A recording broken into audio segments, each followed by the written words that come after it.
और तेल डाले के में एकरा के हम करवा दे तनी काम धंधा न 12 बजा देती है करे खाना बनल कि ना बनल आय तोरा टाइम नहीं के बुझात कि हां खाना खाए के बेरा भइल बा कि नहीं के भइल है ना एगो है लेके है टाइम पास बैठल बाड़ू टाइम पास आय रुकी मम्मी हौ रानी त बेटी जन्मावे के जन्मा दी हलस इ ना जलस कि भातार मुआ त संगे संगे लड़कियों के मुआ दी मम्मी से माई के घर रख दिए मान ल कि दहेज देबे के ना पड़ी इ ना सोचलस तनको तोरी बारे में करे काय अत्याचार कइले बाड़ी ले ले तारू एगो खुटुर खुटुर करत रह तारू गाड़ी कहला से त काते ना भइल देबे खाती के एगो लेके बैठ जतरू टाइम पास हां आई तोहर माई के कमावा कुल करी घरवा में क मम्मी जी हम इन कुल करी ना हमर मम्मी कहां से लाके दी तो तू खाना काहे ना कि अभी तक बनौली करे सब्जी ना रहे भात बनैली बनी खाली सब्जी ना रहे तो कर व्यवस्था के करी हम करब हां सारा है लेडुरी उठा के ले जा गोबर जहां पथाला हो जा धोया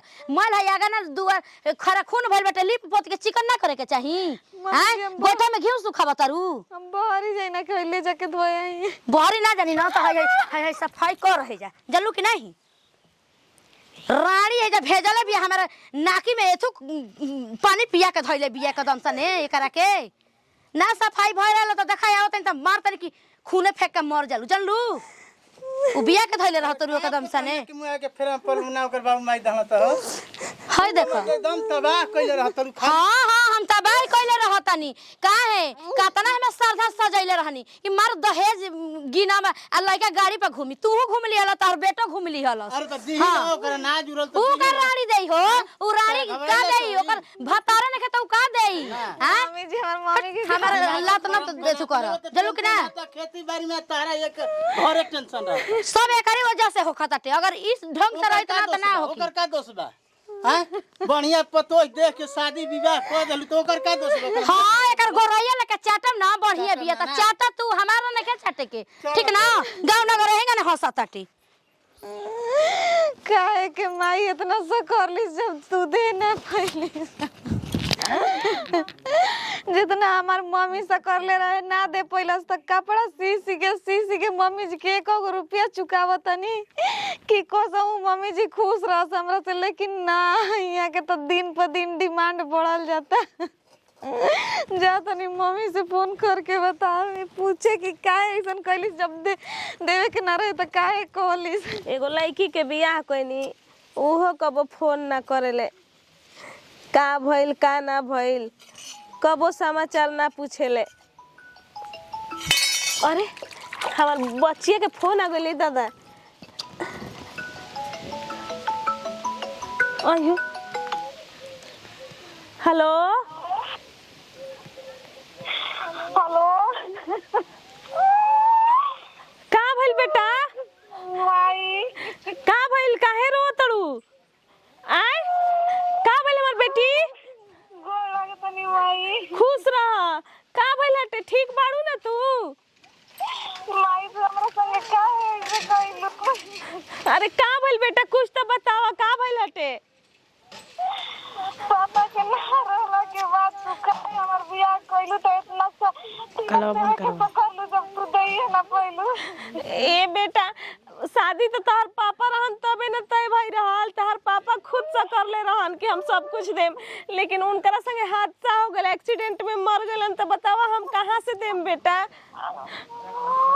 आज हम सारा कितना दुख दे परेशान हमारे बनी बतावा का करी माई का कहत रिंजा आज हमें के नौकरानी बना के रखले बड़ी सब घर में हमें की सुकून के रोटी खाए नहीं तू तू चुप रह बेटा तू मत रो तू चुप रह हम आवतनी हम तारा के आवतनी तू रो मत तहर माई अभी जिंदा भी है ना माई सुनो बताओ तो कहा कि हमर जान चल गई एक दिन समझ ले खाती तो ना बेटा दीदी ऐसे मत कह बेटा ना ए दीदी तारा के बहुत परिश्रम से पोसले बनी बेटा पैदा का भइल दीदी एक कनिया केकर फोन है देखा ना हमर बुचिया के फोन हटे बुची हड़ी हेलो बुची जी ठीक बानी नु रौरा रोवत अड़ी खुश रही का दिक्कत बा बुची मम्मी हमर जान बचा ली कि कैसना घर दीदी शादी कर देले बनी रउआ जी। बेटी तारा के कुछ ना होके देम बेटी। हम आवतनी, हम तुरंत आवतनी बेटी। कनिया हटा,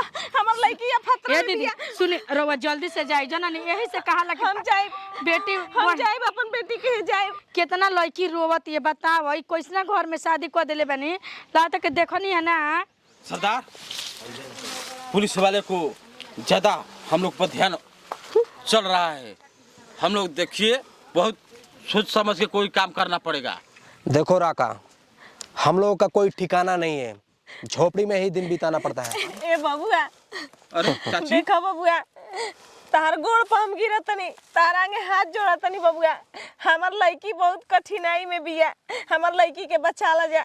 अरे गोड़ पर गिरतनी हम, बचा ला जा। हमारा लड़की के साथे बहुत अन्याय होता, अरे बचा भाऊजी। ला बाबू। अरे तहार हम तो गुलाम है जब भौजी, काहे हाथ पकड़ता रू? हमनी का सरदार जब से मर गया चाचा रहन ऐसे काहे सोचा तड़ू? हमार केनियो सुनवाई नहीं के, कहीं गुजारा नहीं के, हमार टोला मोहल्ला केहू नहीं के सुनत, सब हमार दुश्मन बनल बाटे। भौजी पुलिस प्रशासन हमनी के पीछे पड़ल बा, हमनी का दर दर हेनी भटकतन हन भटकन जा। तू चिंता मत करा, तोहार सब कोई होई, ठीक बा? चाची तू चिंता मत करो। तू एक खाली को अब हम दूसर का भी जरूर हाजिर रह जाई। हमार लड़की के जिंदगी एकदम खतरा में बा। ओकर दहेज खातिर ओकर ससुराल वाला टॉर्चर करत। हमार लड़की कहती है माई हमार जान चल जी, बतावा जा कहाँ जाई हम? हमार तो पुलिस प्रशासन कोई नहीं के सुनत। तू तो जानते बड़ा जना कि भैया तो हम लोग के साथे रहत रह, हमार ना चाहते हुए भी ऐसा कुल काम करत रहलन। अब कहाँ जाई? प्रशासनों के दरवाजा हमरा खातिर बंद हो चुकल बा। हाथ मार के तो हम लोग के आई ई तो हमनियों का चाहतन जा कि ई कुल काम हमनी का छोड़ दी जा, लेकिन हमनी का सरदार उहे सब कुछ रहलन, लेकिन ई दुनिया में नहीं खन। लेकिन मिटावे खातिर हमनी के आज जंगल धइले बनी जा, बाकी कम नहीं के। तू चिंता मत कर भौजी, हम लोग के हाथ में बाबा बुआ। चल हमनी का देखत नहीं जा। हमनी के शाम के आवत नहीं जा, तब तो है कि हम लिया के चलत नहीं। अगर ना आई बजा ना तो अगर हमार लड़की के कुछ होई ना बबुआ तो हम अपन गला दबा के मर जाइम। ऐसे कैसे कहत रू भौजी? हम के जरूर आवे जाई, वादा करते हैं तो वादा करते नहीं जा। हमार जिए के आधार बस हमारे एगो लड़की भी है। तू जा, बचा हम साथ देव तोहार। तू जा, जाना जा भौजी बेफिक्र रहा। हमनी के शाम के तू चिंता मत करिया चाची, तू कह दे जा। हमनी के आवत जाई।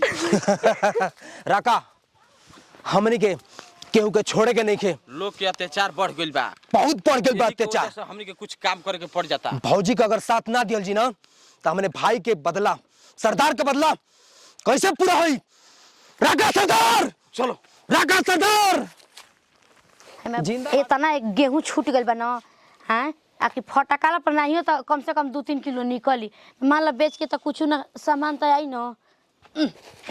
अरे खाना लिया हो जा का फटकतलू? अबे खाना के में गेहूं बहुते बाटे हो, जा मांग लो कर से जा। जा देखो काम कर दन तो कर। अरे उ तो अबे पोतत या कतलू, जा खाना मांग लो कर से। का पततिया हो? अबे चूल्हा के बेरा पोते के। हां आही रे राम जी, अभी ओ बे चूल्हा पोता तटे देखो। आ तो तू कहत रह हम देखत नहीं, हम जानतनी कि खाना बना देले बिया करे। अरे तू घर से बोला तलू, बोला ही लागे बोला ले बिया। काय आज बुझाता टे कि ठीक करतानी? एकरा टाइम टेबल लेके बुझाती कब यही खाना से कहाला कि मेहरारू के बात माने के जाई, जे ना माने ला 3 जगह चिपरबे करेला तो उहे तो हाल बाटे। अब बुझाई ना। अरे तो हम का जानते, हम तो तोहरे के ना डांटब। उठ तोरा भात हो गइल बा। बुखार लग रहा है मम्मी। बुखार लग रहा है त मर काहे ना गइली है? जी काहे गइली है रे? हैं तोर ना अब आखिरी आ गइल बा। तो हम मन बिगड़ा बोल दिया पतो, हम तो जानते ना। अब तू मुंह बंद कर चल न त खा लो हमारे के चीर फाड़ के। चल निकल निकल, तोर हद हो गइल बा घर में से। भौजी तू चिंता मत कर, जैसे तोहार बेटी वो हमार बेटी। घर में रखे जो बड़ी रे, रखे जो बड़ी जा कोने मर भी लगी। क्या कर रहे हो तुम लोग? अरे ये क्या क्यों मार रही हो बेटी को? अरे कर माई चल। अरे हमार दोस्त का बसरे में। अरे देख लो बाबू। अरे तो एकर बापा के दोस्त है सब। अगर बापा यही कोई में न रहत रहे। भौजी तू चिंता मत करो। कावत रहे वो घरी धमका के। क्यों रे? अरे हे कनिया, जानती है ना कि हम कौन है? हे कनिया मारे के माफ कर दो कनिया। समझी जी हमारी गलती हो गई बस। समझी जी पर के बचा ले। कुछ ना बहन तुम बताओ रखा तुमको क्या किया किया अरे हम लोग कुछ भागी जी, अरे जान के अपन ने की मुहात अब भागी आप भाग जी, हम भाग जाई क्या बोलता है भागने के लिए? बढ़िया।